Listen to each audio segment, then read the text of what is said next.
എവിടെയാ പഴിച്ചത്? ആർക്കാ പഴിച്ചത്? ആരാ ചതിച്ചത്? അറിയണം എനിക്ക് അറിയണം. അച്ഛനാണോ? അച്ഛൻ പെങ്ങളാണോ? എന്റെ ഭാഷയാണോ? അതോ ഈശ്വരന്മാരാണോ? മറ്റാരുമല്ല മീര, മറ്റാരുമല്ല.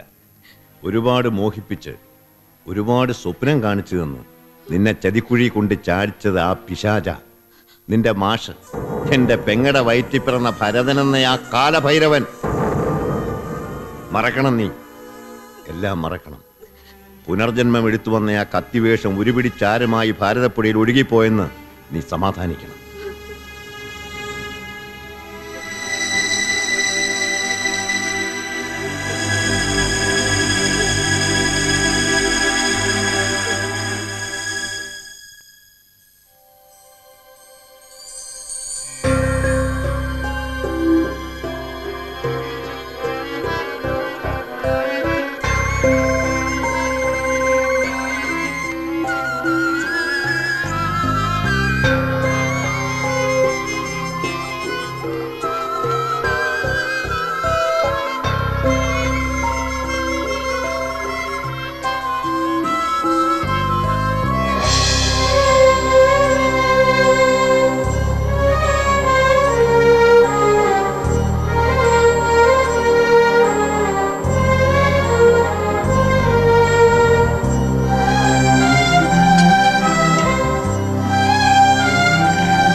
മീര,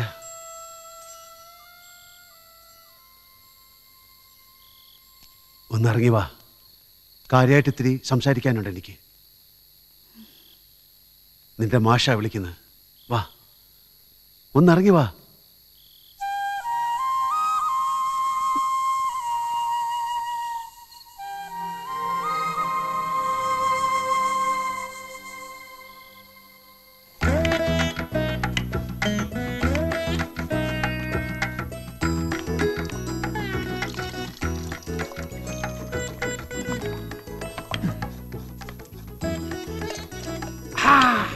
യോഗ്യൻ, തറവാടി, ഇവനാണ് അച്ഛ. സ്വയം പുകഴ്ത്തല്ല ഗോവിന്ദാമേ, ഭരണി പൊട്ടിപ്പോ. എടോ, ഗോവിന്ദ പിഷാരടിയുടെ അച്ചാറെന്ന് പറഞ്ഞാ എന്താ നീ ഉദ്ദേശിക്കണത്? ഒരു കടുവാങ്ങാ മതി, ഏത് ഭീമസേന് 4 പറ അരിയുടെ ചോറുണ്ണും. നോക്കിക്കോ നീ, നാളെ ആമക്കുട്ടിയെ കാണാൻ വരുന്ന ചെക്കനും അവന്റെ ബന്ധുക്കളും നാളെ ബോധം കെട്ടു വീഴും ഈ അച്ചാറ് കഴിച്ചു. അപസ്മാരത്തിന്റെ നെയ്യത്തിരി കരുതേണ്ടി വരുമോ ഗോവിന്ദമാമേ? ബോധം കെട്ട് വീഴുന്നവരെ എഴുന്നേൽപ്പിക്കാൻ. എടി പരിഹസിക്കണ്ട നീയെ. നാളെ സദ്യ കഴിയുമ്പോ വിവരം മനസ്സിലാവും നിനക്ക്. ഏട്ടനെന്താ കുട്ടിയത്തെ കുറയ്ക്കണ പോലെ മിണ്ടാണ്ടിരിക്കണേ? ഒന്ന് ഉഷാറാവടോ ഭരത. നമ്മുടെ കുട്ടി നാളെത്തരം കഴിഞ്ഞാൽ ഈ പടി ഇറങ്ങി പോവാൻ പോവല്ലേ. ഒന്ന് ഇളകി മറിയടോ താൻ.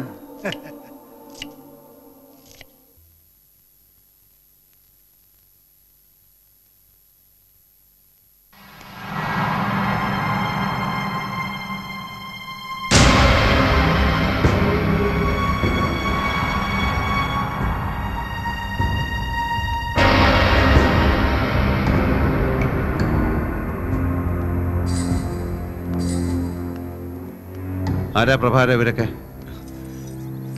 ഭാമയെ കാണാൻ വന്നവരാ. ഇതാ ചെറുക്കൻ, ഇതച്ഛൻ ശങ്കരൻകുട്ടി മാഷ്, ഇതാ മാമ, ഇത് ചെറിയച്ഛൻ. എന്റെ പെങ്ങളെ കല്യാണം കഴിക്കാനോ അതോ കലാമണ്ഡലത്തിൽ ചേർക്കാനോ നിങ്ങളൊക്കെ വന്നേക്കണേ?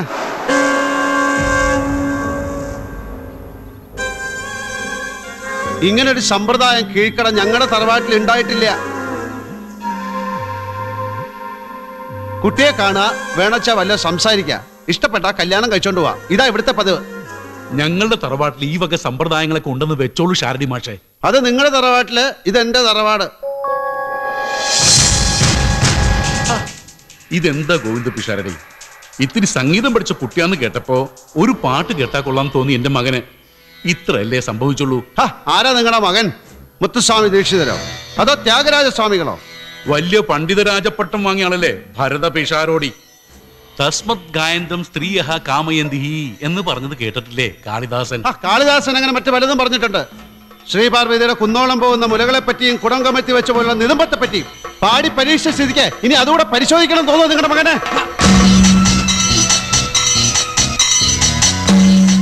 പരമേശ്വര, ഈ അധമന്റെ വീട്ടിൽ നമുക്കൊരു ബന്ധം വേണ്ട. മാഷേ, അറിഞ്ഞില്ല ഗോവിന്ദ പിഷാരടി ഈ നീജന്റെ വീടാണിതെന്ന്. അറിഞ്ഞിരുന്നെങ്കിൽ ഇങ്ങനൊരു ബന്ധത്തിന്റെ പേരിൽ കേറി വരില്ലായിരുന്നു ഇവിടെ. വരിക.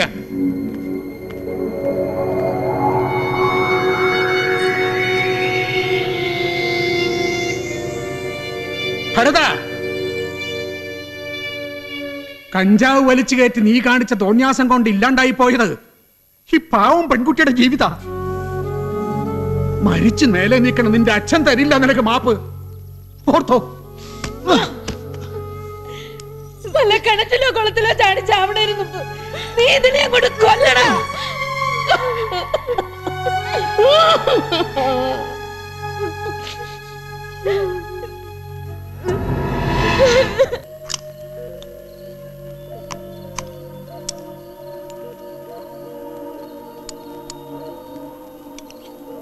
ചാടട്ടെ അവള് പോയി.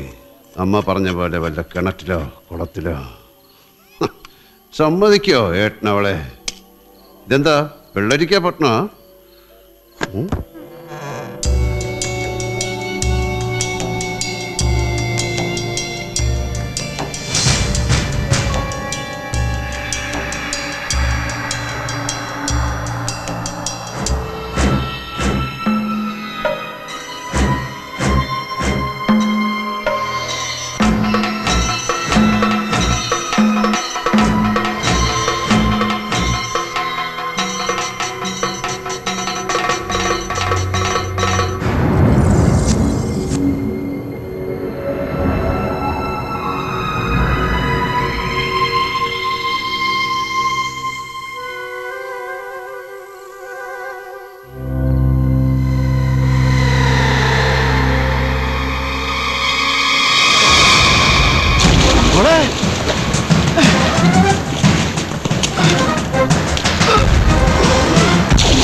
ആരോ കിണറ്റിലൂടെ ഇരിക്കണു. പ്രഭാകര, എന്താ അവിടെ ബഹളം? നമ്മുടെ കിണറ്റിൽ ആരോ വീടിരിക്കണു. അയ്യോ ഭഗവതി!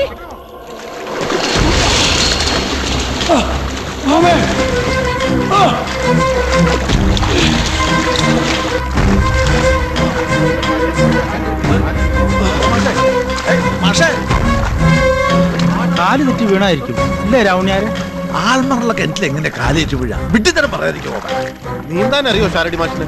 ഗംഗാനദി നീന്തി കിടന്ന ആളല്ലേ, പിന്നെയാണോ എൽക്കി പൊട്ടക്കിണറ്? ഒരു കയറങ്ങിട്ട് കൊടുത്താൽ മതി, കേറിങ്ങ വരും. അപ്പനാവാ എവിടെ കയറെവിടെ?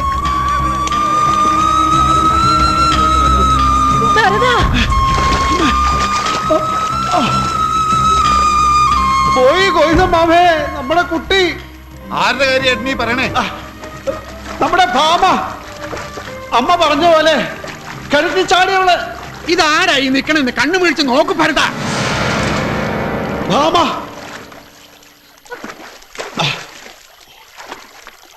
അപ്പൊ ആരാ കിണറ്റിൽ ചാടിയേക്കണേ? ചത്തുപോയ നിന്റെ അച്ഛനെ ഇരിങ്കണ്ണൂർ നാരായണ പിഷാരടി. എടാ വിദ്യാസുര, കഞ്ചാവ് വഴിച്ച കിണറ്റിൽ ചാടിയെന്നല്ല ചന്ദ്രനെ പോയി എന്ന് വരെ തോന്നും. ഇങ്ങോട്ട് കേറി വാ. നീ വച്ചിട്ടുണ്ടോ നിനക്ക്? ഞാൻ ഇന്നോടെ ഏട്ടന്റെ കഞ്ചാവടി ഞാൻ അവസാനിപ്പിക്കും. മാഷേതാ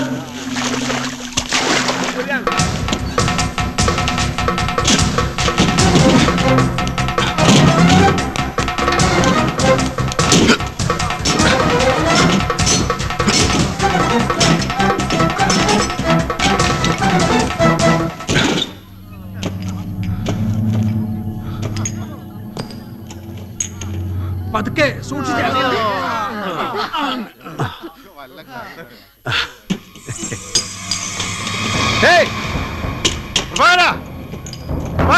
അതൊന്നും എടുക്കരുത്. ഇങ്ങോട്ട് തരാ. ഇങ്ങോട്ട് തരാൻ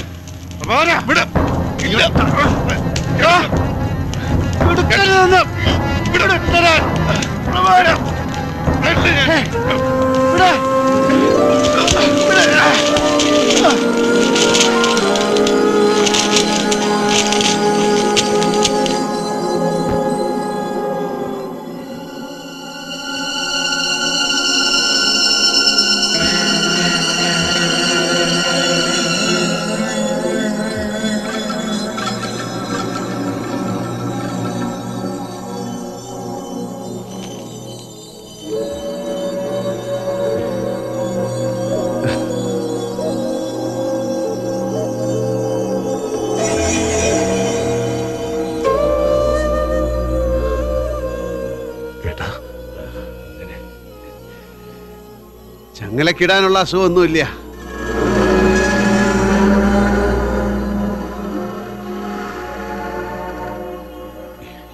ഈ ചെളിവരമ്പിലൂടെ നടക്കുമ്പോ ചിലപ്പോ അറിയാതെ കാലൊന്ന് വഴുതി പോവില്ലേ, അതുപോലെ ഇടയ്ക്ക് മനസ്സൊന്ന് വഴുതി പോവാ, അത്രേ ഉള്ളൂ. മെഡിക്കൽ സയൻസിൽ ഈ ദണ്ണത്തിനിട്ടിരിക്കുന്ന പേരെന്താണെന്നറിയാം? Bipolar disorder. എപ്പോഴാ എങ്ങനെയാണെന്നറിയാതെ മനസ്സിലൊരു കടന്നൽ കൂടിളകുക എന്നർത്ഥം. ഒക്കെ ഒരു ജാട ഈ അപ്പോത്തിക്കിരിമാരുടെ. നീ ഇങ്ങനെ കഞ്ചാവ് വലിച്ചു കയറ്റിട്ട് വന്ന സൂക്കേടാണ് കുട്ടിയെ ഇതൊക്കെ. കഞ്ചാവ് വലിക്കുകയോ? ജീവിതത്തിൽ ഒരിക്കലും ഞാനത് വലിച്ചിട്ടില്ല. മനസ്സ് പാളിപ്പോവാൻ തുടങ്ങുന്നു എന്ന് തോന്നുമ്പോ നിങ്ങളുടെയൊക്കെ ശ്രദ്ധ തിരിച്ചുവിടാൻ ഞാൻ കാണിച്ചൊരു സൂത്രമായിരുന്നത് ഒരു ചുരുട്ട്, ഒരു പാവം ചുരുട്ട്. വെറുതെ അതിങ്ങനെ കത്തിച്ച് വലിക്കുക. എപ്പോഴാ കുട്ടിയെ നിനക്ക് ഈ വയ്യായ തുടങ്ങിയത്?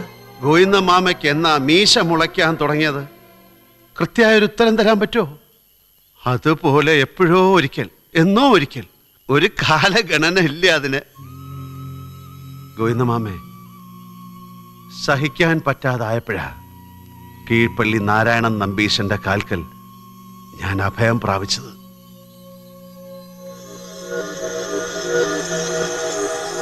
കാണാൻ വയ്യാത്തൊരു എഴുത്താണി കൊണ്ട് കരലിലാരോ കോറി വരയ്ക്കുക എന്നൊക്കെ കേട്ടിട്ടില്ലേ നമ്പീശൻ? അതാ ഇപ്പൊ എൻ്റെ അവസ്ഥ. പഠിക്കാൻ വയ്യ, പഠിപ്പിക്കാൻ വയ്യ, ഉണ്ണാൻ വയ്യ, ഉറങ്ങാൻ വയ്യ, ആകെ തകിടം മറിഞ്ഞു പോകുന്ന നമ്പീശ ഞാൻ. രക്ഷിക്കില്ല എന്നെ. അപൂർവം കാണാറുള്ള ഒരു ചിത്തഭ്രമത്തിന്റെ തുടക്കായത്. അറിവ് അധികമായി പോയാലും എടുക്കൂലോ ഷാരുടെ ഈ ഭ്രാന്ത്. നിങ്ങൾക്ക് പറ്റിയതാടാ. മസ്തിഷ്കത്തിന് താങ്ങാൻ പറ്റുന്നതിലധികം ലോഡ് കയറ്റി. 4 ആള് കയറണ തോണിയില് 100 ആള് കയറിയ മുങ്ങാണ്ടിരിക്കുവോ? 5-6 മാസം പഥ്യത്തോടെ മരുന്ന് കഴിച്ച് വിശ്രമിക്കുക, ഭേദാവും. എന്റെ കല്യാണം ഉറപ്പിച്ചിരിക്കണോ നമ്പീശ? പാടില്ല. ഇപ്പൊ അതിനെ പറ്റി ഒരു മാനസിക അന്തരീക്ഷമല്ല. തൽക്കാലം അതങ്ങോട്ട് മാറ്റിവെക്കുന്നതാ ഉത്തമം. എന്നെ സ്നേഹിക്കണ ഒരുപാട് പേരുണ്ട് നമ്പീശ. അവരെയൊക്കെ വേദനിപ്പിച്ച് അവരുടെ മുന്നിലെ ഒരു പരിഹാസ കഥാപാത്രമായി എനിക്ക് ജീവിക്കാൻ വയ്യ. ഒന്നുകിൽ മരിക്കും, അല്ലെങ്കിൽ ഈ നാട് വിടും ഞാൻ, ഉറപ്പാ.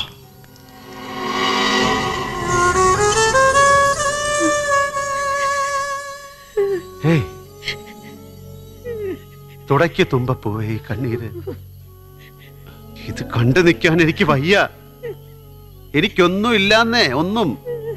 ഒരു പാളം തെറ്റല്, ഇടയ്ക്കൊരു സ്കിട്ടിങ്. എന്തിനാ എന്റെ രുക്മാവതി അമ്മ ഇങ്ങനെ കരയണേ?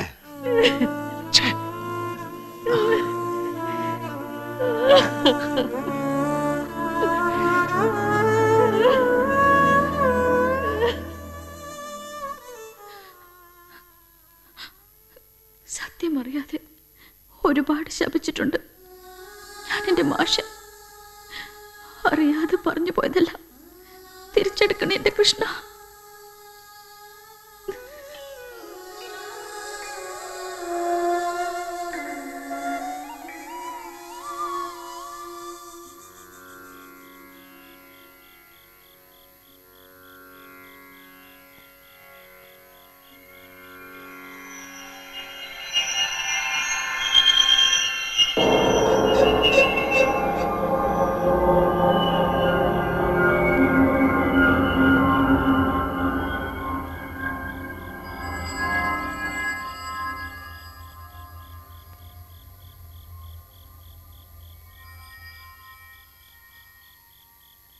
മോനെ, പേടിച്ചു പോയി ഞാൻ. 2 ദിവസമായില്ലേ നീ ഇരിപ്പ് തുടങ്ങിയിട്ട്? കണ്ടു നിൽക്കാൻ പറ്റണില്ല കുട്ടിയെ. എത്ര വെച്ചിട്ടാ ഞാനിതൊക്കെ സഹിക്കുക?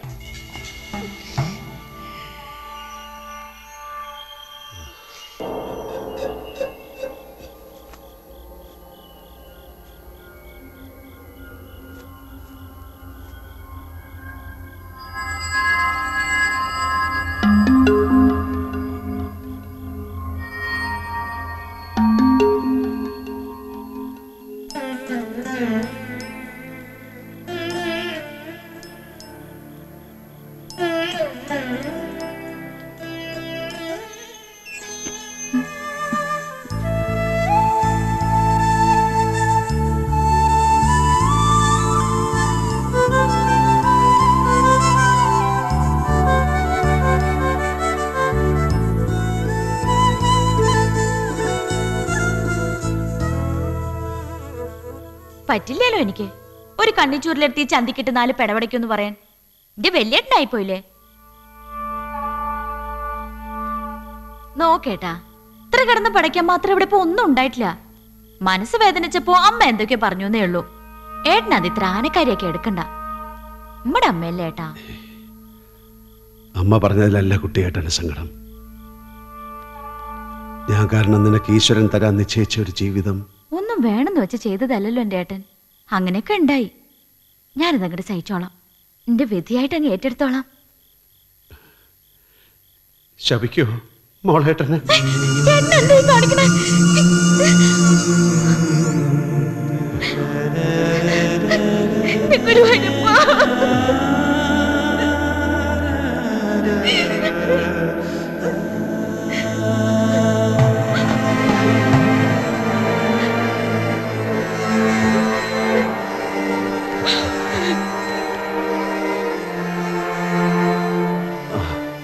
രുക്മാവതി അമ്മേ, ഒന്ന് ഹാപ്പി ആവെന്റെ ചക്കര മുത്തേ.